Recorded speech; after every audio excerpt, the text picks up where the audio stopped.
We're in Springfield, Missouri at the 1984 arcade. I've been here before, actually before I started YouTube. I'm going to try to do a tour, play some games, and check it out.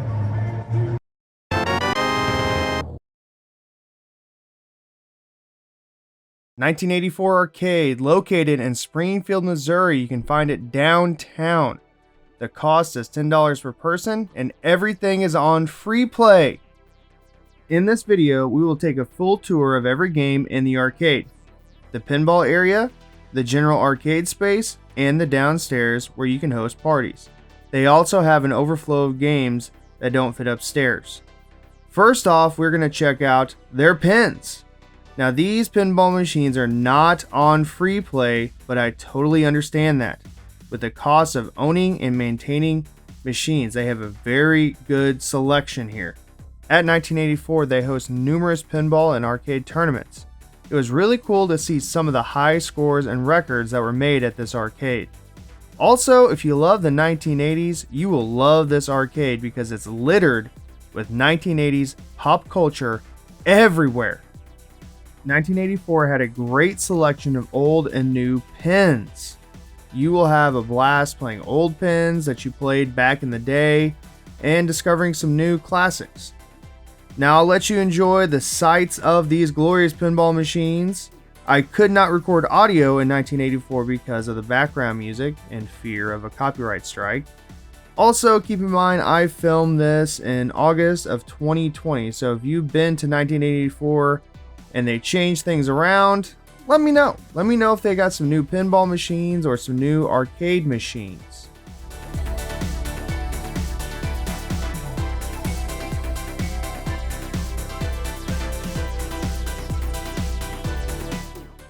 Two of my favorite pinball machines from the 1990s, Attack from Mars and the Addams Family. You're also going to see some awards from various tournaments. I'm not too sure if they were held here or not, or if they're the owners. Regardless, they're still pretty cool to see. I would love to go to a professional pinball tournament. I think that would be awesome. And this row, they're all classic pinball machines. Now this one I'm not too familiar with, Medieval Madness. I think I played it once or twice before, but I have played Kiss. Kiss is so much fun, and I love popping a few quarters in every time I see it.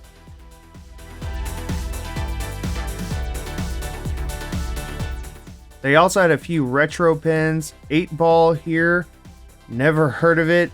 Didn't check out the date, but man, it looks pretty rudimentary. I would still like to play it just to try it out. And this pinball machine, Sinbad, it looks like it's from the 1960s or early 70s. Man, I love that artwork, and this one was out of commission. Some newer pins, Stranger Things. This one's okay in my opinion for a new pinball machine.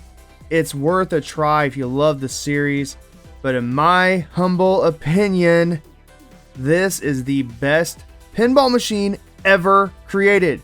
Ghostbusters. If you're a fan of Ghostbusters, the 1980s, or if you just want a good pinball machine, a good pinball game, play Ghostbusters.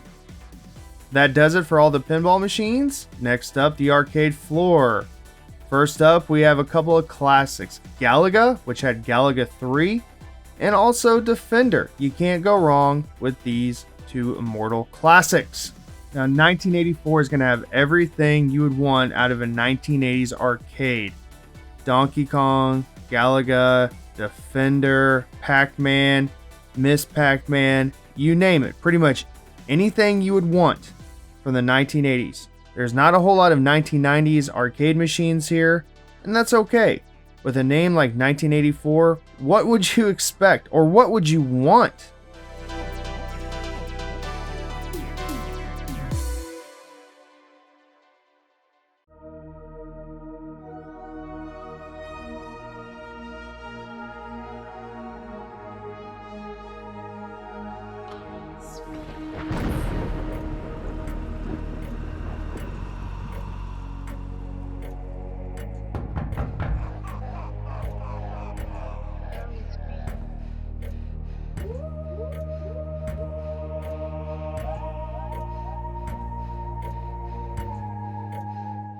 They have pole position, and for whatever reason, I am obsessed with this game. If I could take home one game out of this arcade, it would be this particular machine. I am obsessed with it for some reason. I didn't play it as a kid. I don't even remember playing it in my local arcade or anything like that. I just love pole position. Now, just walking around 1984, not playing a whole lot of games yet, just doing a tour, and I just love the aesthetic. It's almost like stepping back into time, back in the golden age of arcades. And if you love arcades just in general, or you grew up in the 1980s, around this scene, you have got to go to 1984.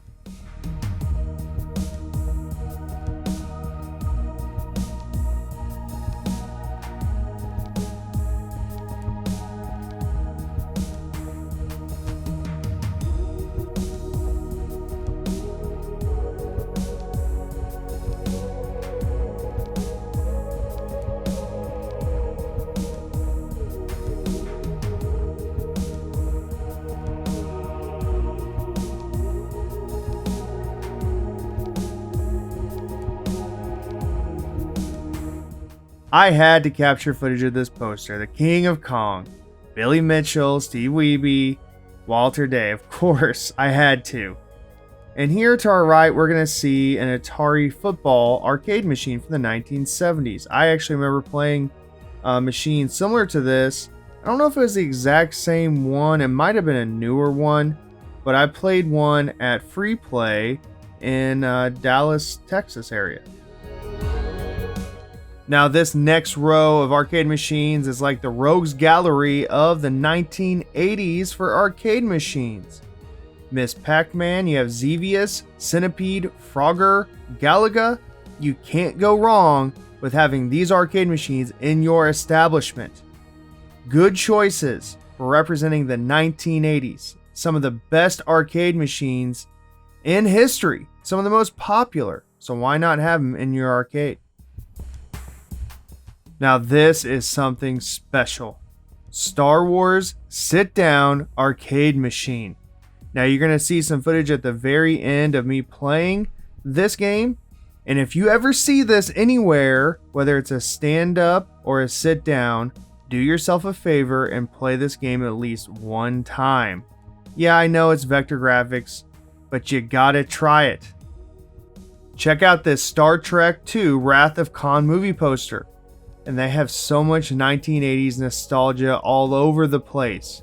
I love just looking up and seeing what I can find that represents the 1980s. Here's Tron. This is one of my favorite arcade cabinets of all time. Now, I like the game's okay, but the cabinet itself is just so neat, so intricate. And I actually used to own a Tron cabinet. It wasn't Tron per se, but it was just an empty cabinet with Galaga installed in it. I wish it had Tron, and oh, it's so cool to see a Tron machine in this good a shape, and I'm a little jealous.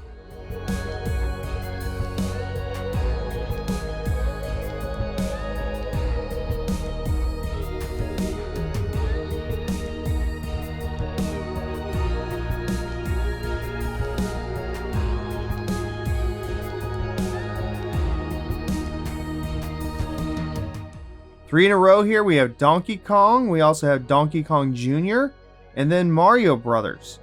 These games are hard as nails. Nintendo classics. This is what put Nintendo on the map. You're also going to see Mrs. Retro taking a whirl at Mario Brothers. These games are the perfect definition of a quarter muncher. You almost die immediately unless you have some skill at all. I'm glad that these games are on free play. Here's Sinistar, and it's a sit-down version. I have never seen a sit-down Sinistar in my life. This game, again, just like Mario Brothers and Donkey Kong Jr., it's a super tough game, but a lot of fun. that giant lion head that chases you around and that voice. Oh my gosh, so much fun and a lot of fear.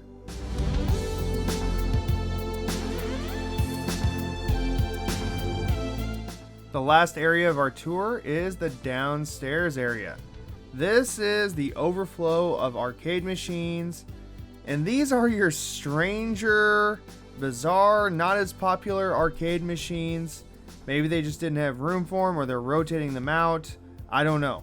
There's some games I have never heard of. Now, Q*bert obviously is very, very popular, but there's some very bizarre games down here that I've never seen before, and it was actually pretty fun to play them. Now, this downstairs area, there's some tables, and then there's also an area where you can sit down. There's also a lot of cocktail cabinets, and this area is designed for birthday parties, if you will, or to have parties. And like I said, there's just rows of arcade machines that may not be the best or the most popular, but again, if you're into the arcade scene, into the 1980s, this is a good place to go. Go downstairs, check it out. And yeah, don't play Karate Champ. You're going to see Karate Champ here.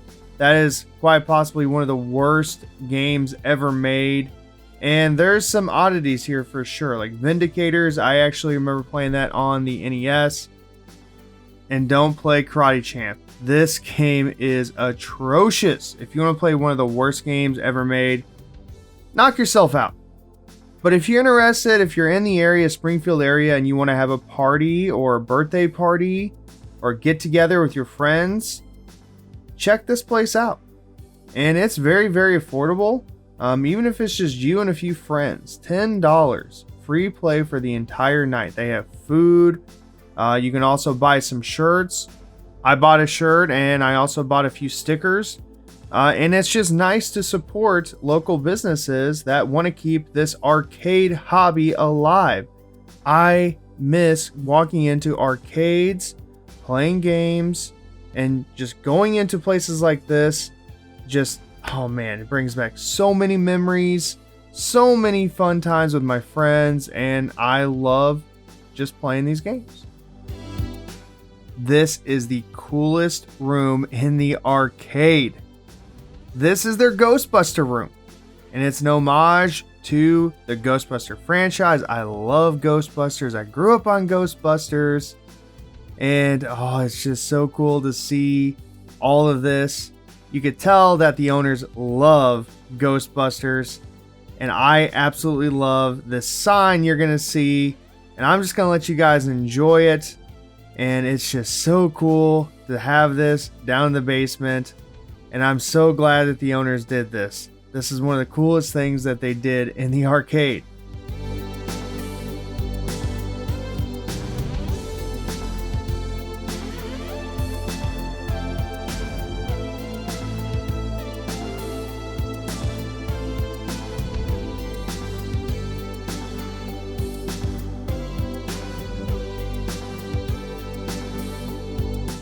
The last thing I'm going to showcase is a 1980s bedroom. They recreated a 1980s bedroom, and from what I can tell, they nailed it. It's like stepping onto the set of Stranger Things. You could sit down on the couch, watch some 1984, the movie.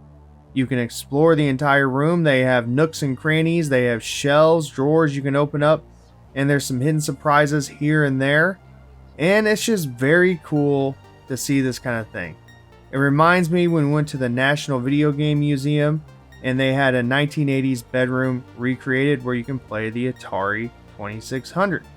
So if you're in the Springfield area, I highly recommend that you come to 1984.